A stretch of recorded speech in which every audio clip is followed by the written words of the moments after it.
Good evening. This is All India Radio. I'm Anuja Kumar, and with me is R.S. Raghu with the evening news.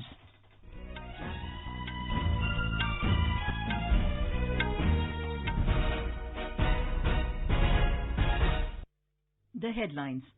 Prime Minister Narendra Modi to deliver virtual keynote address at United Nations Economic and Social Council session tomorrow. Government says less than 2% of the COVID-affected patients admitted in ICUs. In Uttar Pradesh, all state university exams cancelled except those of final year and last semester. Defence Minister Rajnath Singh to visit forward areas of Jammu and Kashmir from tomorrow. New Delhi says South China Sea is a part of global commons and India has an abiding interest in peace and stability in the region. And Centre asks all states to provide incentives to NCC certificate holders in direct recruitment examination of state police forces.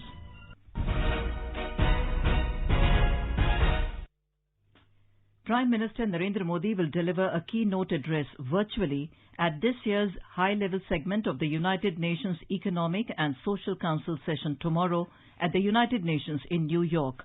The Prime Minister will be speaking at the valedictory session along with the Prime Minister of Norway and UN Secretary-General Antonio Guterres. The annual high-level segment convenes a diverse group of representatives from the government, the private sector, civil society and academia. The theme of this year's high-level segment is Multilateralism after COVID-19. What kind of UN do we need at the 75th anniversary? Our correspondent reports this session will focus on critical forces shaping the course of multilateralism and explore ways to bolster the global agenda through strong leadership, effective international institutions, a broadening of participation, and enhanced significance of global public goods. This will be the first opportunity for Mr. Modi to address the broader UN membership since India's overwhelming election as a non-permanent member of the Security Council on the 17th of June for the term 2021-22. The government today said that less than 2% of the COVID-affected patients are admitted in ICUs. Inaugurating the Rajkumari Amrit Kaur OPD block of AIIMS, Delhi, Union Health Minister Dr. Harshvardhan said, "Gradually we are moving in the direction to win the battle against the pandemic." He said the lab network has been strengthened in the country and at present a total of 1,234 laboratories are conducting the tests for COVID-19. He said the number of the recovered COVID-19 cases continues to increase steadily. The Rajkumari Amrit Kaur OPD block has been built in an area of approximately 6,300 square meters, which is the largest known OPD in the country. The new OPD block has Smart Lab, built at a cost of 15 crore rupees. It has a capacity of expansion up to 2 lakh tests per day with a handling capacity of more than 10,000 patients per day. The central government said the total number of recovered people from coronavirus crossed the 6 lakh mark today. A total of 6,12,815 people have recovered so far, and with this, the recovery rate reached to 63.25% in the country. In the past 24 hours, a record 20,783 people have recovered. Presently, the total number of active corona cases in the country is 3,31,146. The Health and Family Welfare Ministry said a total of 32,695 new cases of COVID-19 have been reported in the country in the last 24 hours, taking the total number of cases to 9,68,876. Union Health Ministry has said that all registered medical practitioners can now recommend testing for COVID-19. The ministry in a statement said that as per the test, trace, treat strategy, the central government is driving enhanced testing initiatives in states and union territories. It said as a result, there has been a steady rise in the number of testing labs across the country. The increased testing for COVID-19 is in accordance with the ICMR guidelines and has helped in early detection of the cases. The ministry said during the last 24 hours, 3,26,826 samples have been tested.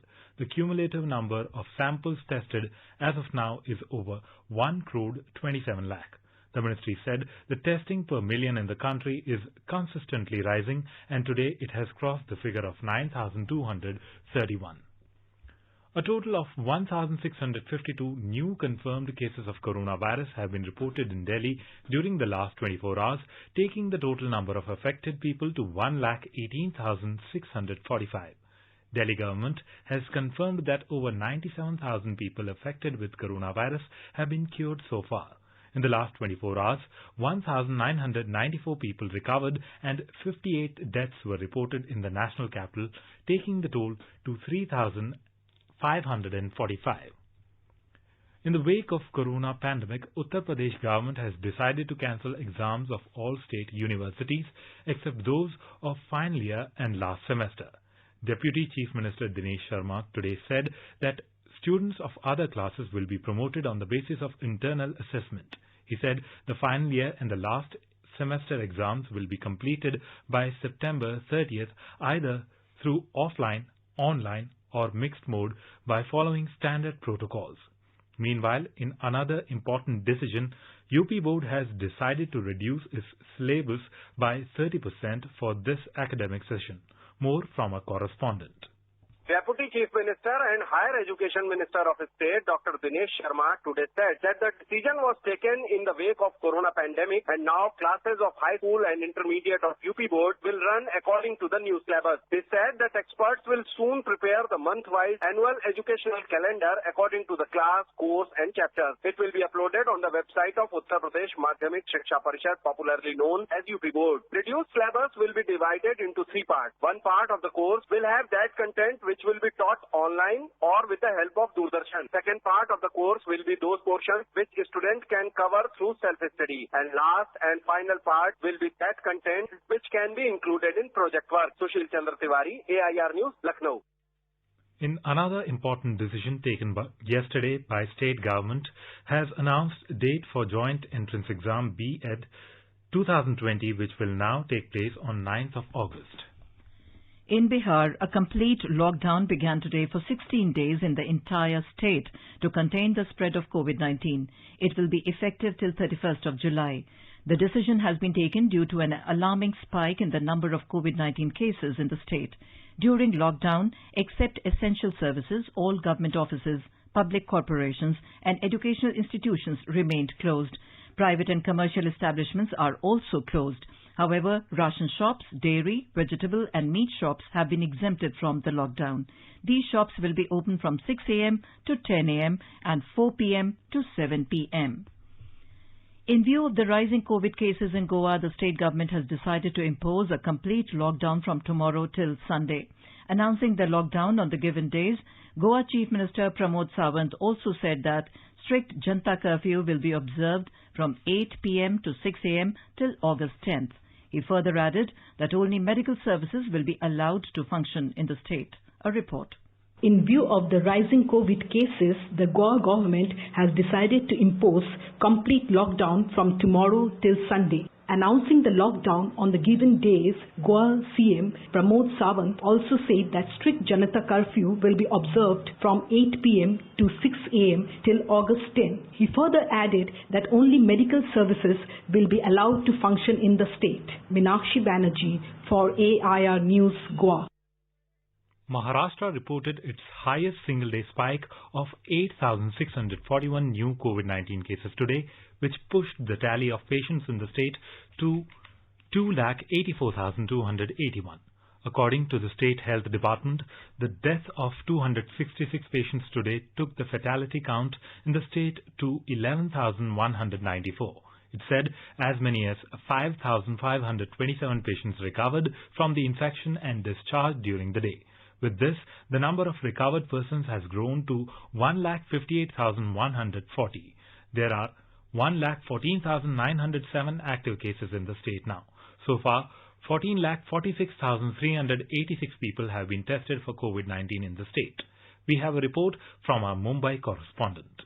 The Municipal Health Department seems to be achieving success in controlling the increasing number of coronavirus cases in North Mumbai. Rapid antigen tests are being carried out in some wards of Dahisar, Borivali and Kandivali areas, and so far 754 persons have been tested. Out of them, 26 were found to be infected with corona and are undergoing treatment at various hospitals. Meanwhile, a complete lockdown for 10 days came into force in Raigad district of Maharashtra from yesterday midnight. The lockdown will remain in force till 26 July. In another development, Assembly Speaker Nana Patole said the Business Advisory Committee of both houses of the Maharashtra legislature is likely to meet next week to discuss the COVID-19 situation in the state and on holding the monsoon session of the legislature. The monsoon session, which was earlier scheduled to start from June 22nd, was deferred to August 3 in view of the pandemic. Sweetie Jain, AR News, Mumbai.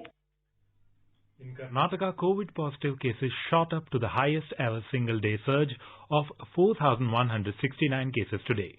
This has catapulted total active cases to 30,655 in the state. Even 104 deaths reported today is one of the highest single day figures. Mortality rate has increased to 2.01%. Bengaluru is hit the hardest with 2,344 new cases and 70 deaths today. There are 18,828 active cases in the city now. In Tamil Nadu, the total COVID-19 infection has crossed 1,56,000 with 4,549 people testing positive today. The State Health Minister, Dr. C. Vijay Bhaskar, told reporters in Chennai today 10 to 12% of the pregnant mothers who are admitted in the state-run hospitals are found to be COVID-19 positive. However, he said, there is little or no fatalities as special protocols are being followed for pregnant COVID-19 women. A report from our correspondent. In the last 3 months, out of the several thousands of the expectant mothers getting prenatal care in government health facilities in Tamil Nadu, 1,606 were found to be positive for COVID-19. 1,104 of them have had safe delivery and have gone back home with their infants happily. 491 are under observation in the special wards and are stable. About 10% of the infants born to the COVID-19 infected mothers are also known to have the infection in their bodies. However, it has not resulted so far in infant mortality, which is another notable positive. Jai Singh, AR News, Chennai. Kerala continues to report surge in COVID cases with 722 new positive cases being confirmed today. The state also reported 2 COVID deaths, taking the COVID death toll to 37. Among the new cases, 481 people contracted the disease through contact. Thiruvananthapuram continued to be the worst hit with 339 new cases, among which 301 cases are through local transmission. Meanwhile, 227 people recovered from the infection today in the state. Presently, 5,372 active COVID cases are there in Kerala. The 4th phase of the Vande Bharat mission, which is currently underway, has been augmented with addition of around 120 new flights between 15th and 31st of July. Briefing media virtually this evening, External Affairs Ministry spokesperson Anurag Srivastava said these additional flights will cater to demand for repatriation from GCC countries, Malaysia, Singapore, UK, Europe, Kyrgyzstan and Ukraine. With this phase now has 751 international flights catering to 34 airports in India. As of 15th of July, 6,87,467 Indian nationals have returned. The Jammu and Kashmir government has evacuated about 2,26,071 of its residents stranded in other parts of the country due to COVID lockdown via Lakhanpur and through special trains and buses till date. All necessary guidelines and standard operating procedures were followed in the evacuation process. The Jammu and Kashmir administration has received 85 special trains at Jammu and Udhampur railway stations from different states and UTs so far, with about 70,836 passengers. About 1,55,235 people from other states and UTs, including 883 from abroad, have been evacuated by the government through Lakhanpur till date. In our series Experts Speak on All India Radio, we bring you the views of the leading medical experts on COVID-19. Talking to AIR News, Dr. Nandakumar, Professor of Psychiatry, AIIMS suggested to the people to stay at homes, spend time with family members and practice yoga. We are going to overcome this crisis within a few weeks. Stay at home, spend time with the family, do household work, exercise, listen to music, sing with the family, do yoga, meditation, and take care of emotional needs of the family. You are listening to the evening news on All India Radio. A reminder of the headlines before we move on. Prime Minister Narendra Modi to deliver virtually keynote address at United Nations Economic and Social Council session tomorrow. Government says less than 2% of the COVID-affected patients admitted in ICUs. In Uttar Pradesh, all state universities' exams cancelled except those of final year and last semester. Defence Minister Rajnath Singh to visit forward areas of Jammu and Kashmir from tomorrow. New Delhi says South China Sea is a part of global commons and India has an abiding interest in peace and stability in the region. And Centre asks all states to provide incentives to NCC certificate holders in direct recruitment examination of state police forces. For quick news updates round the clock, follow us on our Twitter handle at AIR News Alerts. Defence Minister Rajnath Singh will undertake a 2-day visit to forward areas of Jammu and Kashmir and Ladakh starting tomorrow. Army Chief General M.M. Narawane will accompany him. During this visit, they will review the security situation in eastern Ladakh. Our correspondent, quoting official sources, reports that senior defence officials, including the Northern Army commander, will also accompany Mr. Singh. This will be Defence Minister's first visit to Ladakh since the face-off with China commenced. Mr. Singh is likely to visit Atal Tunnel, previously known as Rohtang Tunnel, named after former Prime Minister Atal Bihari Vajpayee. This is a highway tunnel being built under the Rohtang Pass in the eastern Pir Panjal range of the Himalayas on the Leh-Manali highway. At 8.8 kilometer length, the tunnel will be one of the longest road tunnels in the country and is expected to reduce the distance between Manali and Keelong by about 46 kilometers. Strategically important Manali-Leh highway is used by the army to transport essential material to the soldiers deployed in the border areas of Ladakh. External Affairs Ministry today said South China Sea is a part of global commons and India has an abiding interest in peace and stability in the region. Replying to a media query, External Affairs Ministry spokesperson Anurag Srivastava said India's position on this issue has been clear and consistent. He said India firmly stands for the freedom of navigation and overflight and unimpeded lawful commence in these international waterways in accordance with international law, notably UNCLOS. Our position on this issue is clear and consistent. South China Sea is a part of global commons and India has an abiding interest in peace and stability in the region. We firmly stand for the freedom of navigation and overflight and unimpeded lawful commerce in these international waterways in accordance with international law, notably UNCLOS. India also believes that any differences be resolved peacefully by respecting the legal and diplomatic processes and without resorting to threat or use of force. In response to a query on the Nepal Prime Minister's recent comments on Lord Ram, the spokesperson said India's rich civilizational heritage is known to the world. He added that Nepal Foreign Ministry had already given clarification in this regard. External Affairs Ministry today said despite the difficulties posed by the sanctions situation, there has been significant progress on the Chabahar port project in Iran. In response to media query, Ministry spokesperson Anurag Srivastava said a long-standing commitment from 2003 was finally operationalized in 2016 during the Prime Minister Narendra Modi's visit to Iran. He said since then an Indian company has been operating the port since 2018 and has steadily scaled up the traffic at the port.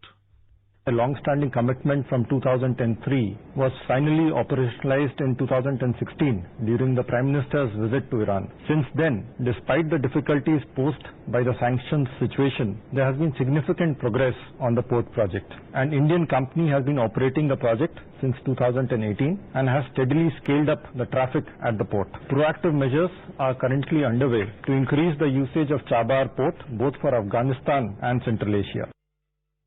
External Affairs Ministry today said Indian officials have proceeded for the meeting with Kulbhushan Jadhav on the basis of assurances provided by Pakistan. Replying to media query, Ministry spokesperson Anurag Srivastava said India has been requesting for an unimpeded, unhindered and unconditional consular access to Kulbhushan Jadhav. He said the situation will be assessed after officials return and provide a report. Mr. Srivastava also said India strongly protested against construction of Diamer Basha Dam to Pakistan government. He said it will lead to submergence of large part of land of Jammu and Kashmir and Ladakh. He said India condemns attempts by Pakistan to bring about material changes in Indian territories under its illegal occupation.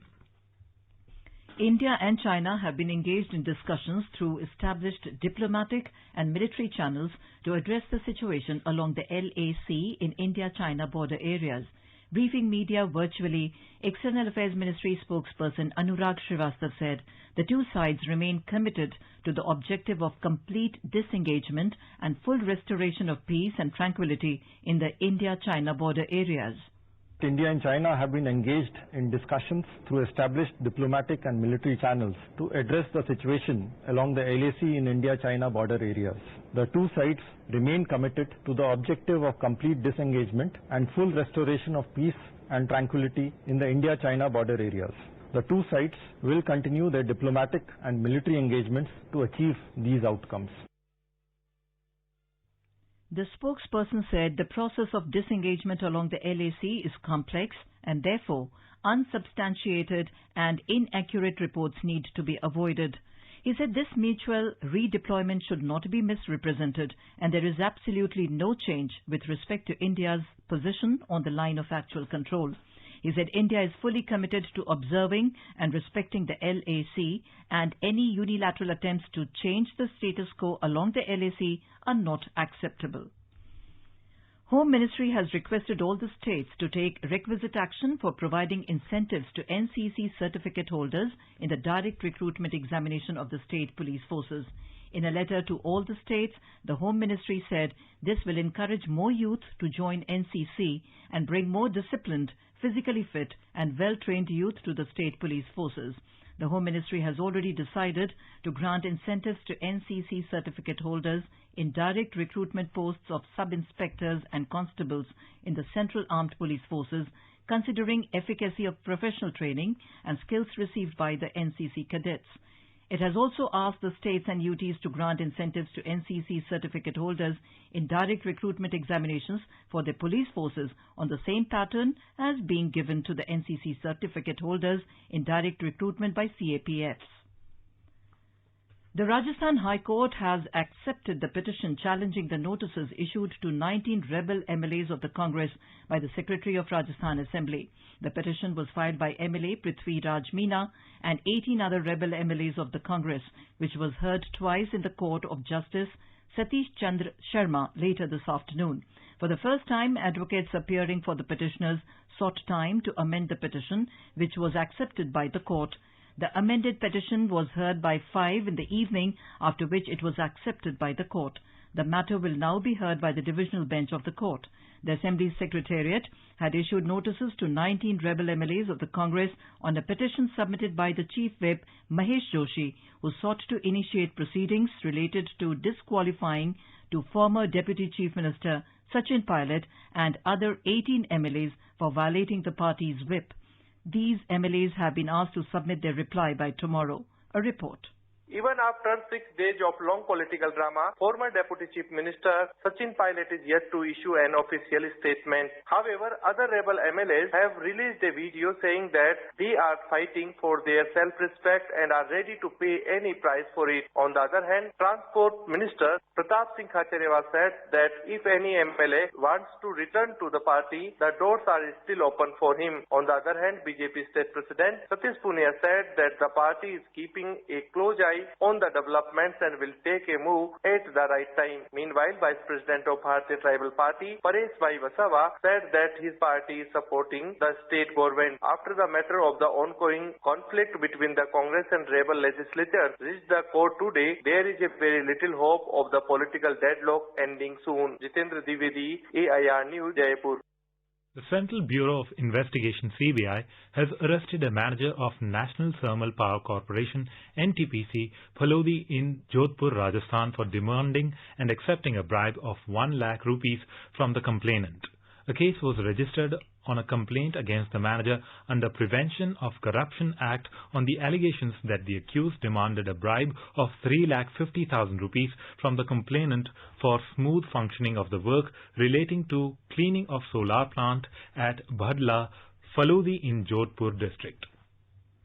National Commission for Women has taken cognizance of police brutality where a farmer couple was assaulted for trying to stop their crops from being destroyed by the revenue officers in Guna, Madhya Pradesh.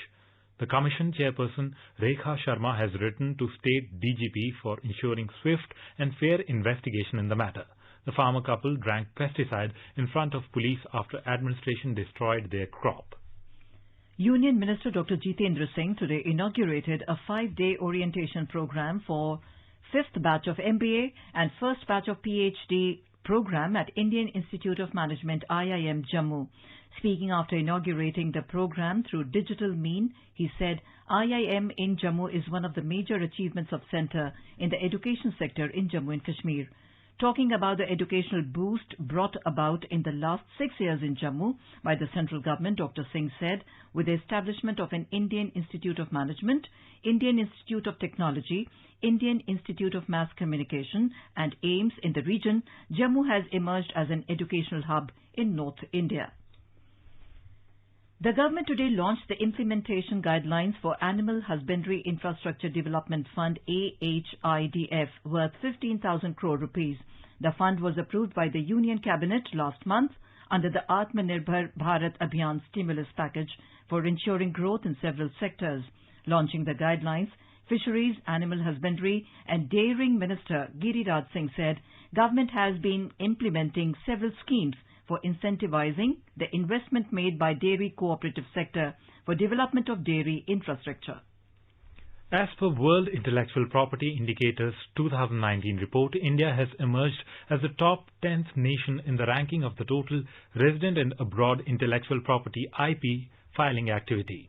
With government push to schemes like Make in India, Skill India and now Atmanirbhar Bharat, IP filing and grant activity is likely to increase.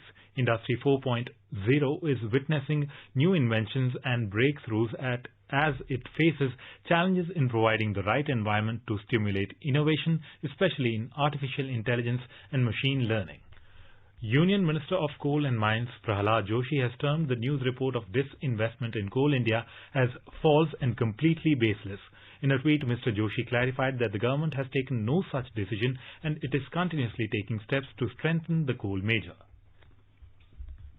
Assam Chief Minister Sarbanand Sonowal visited the Kaziranga National Park today to take stock of the flood situation. He took a boat ride to assess the flood situation and also monitored the highland areas where animals took shelter. The Chief Minister also visited the Centre for Wildlife Rehabilitation and Conservation at Banjuri near Kaziranga National Park. He appreciated the role of forest personnel for their roles in the challenging time. Meanwhile, the flood situation has improved at some places as there was no rain in the past 12 hours. Now let us take a look at the weather forecast for tomorrow. In the Union Territory of Jammu and Kashmir, the minimum temperature will be 24 degrees Celsius in Jammu, while maximum will be 32 degrees Celsius. The city will observe partly cloudy sky with possibility of rain or thunderstorm or dust storm. In Srinagar, the minimum temperature will be 18 degrees Celsius while maximum will be 30 degrees. The city will observe partly cloudy sky with possibility of rain or thunderstorm or dust storm. In Gilgit, the temperature will hover between 15 and 38 degrees Celsius. It will witness partly cloudy sky with possibility of rain or thunderstorm or dust storm. In Muzaffarabad, there will be partly cloudy sky with possibility of rain or thunderstorm or dust storm. It will witness minimum temperatures of 20 degrees Celsius while maximum temperature will be 35 degrees. Chandigarh will witness generally cloudy sky with 1 or 2 spells of rain or thunder showers. The minimum temperature in the city will be 28 degrees Celsius while maximum will be 33 degrees. And now, before we end, the headlines once again. Prime Minister Narendra Modi to deliver virtually keynote address at United Nations Economic and Social Council session tomorrow. Government says less than 2% of the COVID-affected patients admitted in ICUs. In Uttar Pradesh, all state university exams cancelled except those of final year and last semester. Defence Minister Rajnath Singh to visit forward areas of Jammu and Kashmir from tomorrow. New Delhi says South China Sea is a part of global commons and India has an abiding interest in peace and stability in the region. And Centre asks all states to provide incentives to NCC certificate holders in direct recruitment examination of state police forces. And that is all in the evening news. Good night.